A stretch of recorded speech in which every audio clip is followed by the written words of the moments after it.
공천 내분에 휩싸였다가 사흘 만에 정상 가동된 새누리당 공천위원회가 조금 전에 추가 경선 결과를 발표했습니다.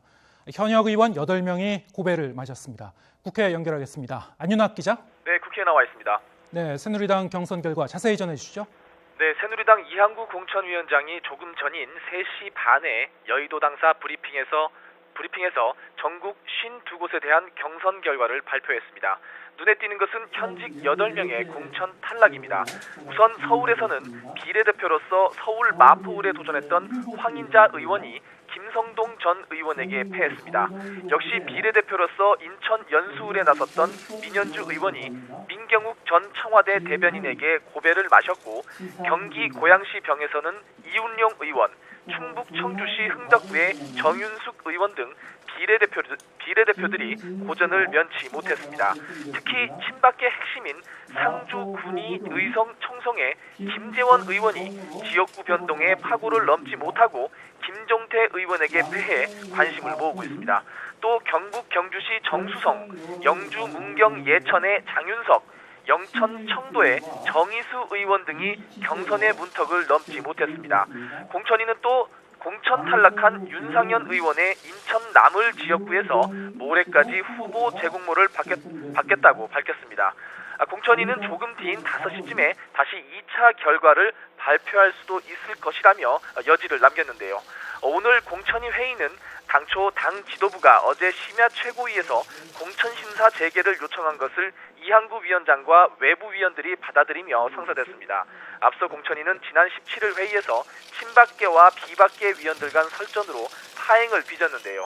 오늘 경선 결과를 다시 발표하면서 공천위는 다시 정상화된 모습입니다. 네, 오늘 공천위 회의의 최대 관심사도 역시 유승민 전 원내대표의 공천 문제인데, 이것도 조금 전 발표에서 나오지 않았군요. 네, 그렇습니다. 유승민 전 원내대표의 공천 심사 결과도 발표되지 않았고 보류된 모습입니다. 공천위는 오늘 경선 결과 검수 외에도 비례대표 후보 자격 심사에 본격 착수한다는 방침이었는데요.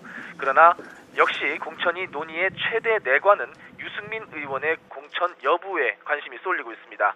유 의원의 대구 동구 을 지역은 사실상 마지막 남은 심사 대상 지역이기도 합니다. 하지만 외부 위원들이 여전히 김무성 대표가 먼저 사과해야 유 의원 지역구를 심사하겠다고 버티고 있어 실제로 심사가 이루어질지조차 미지수입니다. 일각에서는 공천위가 수도권 민심과 선거 판세 등을 고려해 유 의원 지역에서 경선을 치르기로 잠정 결론을 내렸다는 관측도 나오고 있습니다.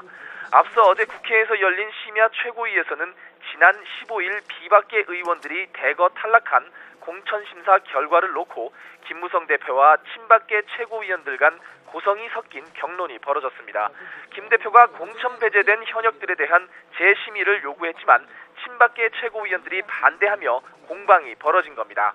특히 친박계 최고위원들은 수적 우위를 염두에 둔 듯 표결이라도 해서 결정을 내자고 주장했지만 김 대표는 지금 공천은 예전 독재 정권에서 벌어지던 일과는 달라야 하지 않느냐며 거부한 것으로 알려졌습니다. 네, 이번에는 더불어민주당 소식도 알아보겠습니다. 더민주에서는 오늘 마지막 경선 결과 발표가 예정돼 있죠? 네, 그렇습니다. 더민주는 오늘 밤 5차 경선 지역 6곳에 대한 투표 결과를 발표합니다. 주목되는 지역은 역시 현역 의원들이 있는 지역인데요. 우선 경기 부천 원미구 을에서는 삼선의 설훈 의원과 장덕천 변호사가 맞대결합니다. 광주 서구갑에서는 박혜자 의원과 송갑석 사단법인 광주학교 교장의 승부가 엇갈립니다. 4차 경선에서 승부를 내지 못한 서울 금천구의 이목희 정책위 의장과 이훈 전 청와대 국정상황실장의 결선 결과에도 관심이 쏠리고 있습니다. 이 밖에도 원외 지역으로 경기 평택을과 인천 서구을 등에서 경선이 한창 치러지고 있는데요. 앞서 어제 발표된 4차 경선에서는 현역 재선인 이윤석 의원과 테러방지법 필리버스터 1호였던 김광진 의원이 고배를 마셨습니다. 이로써 지금까지 더민주 공천에서 탈락한 의원은 모두 34명으로 늘었습니다. 지금까지 국회에서 YTN 안윤학입니다.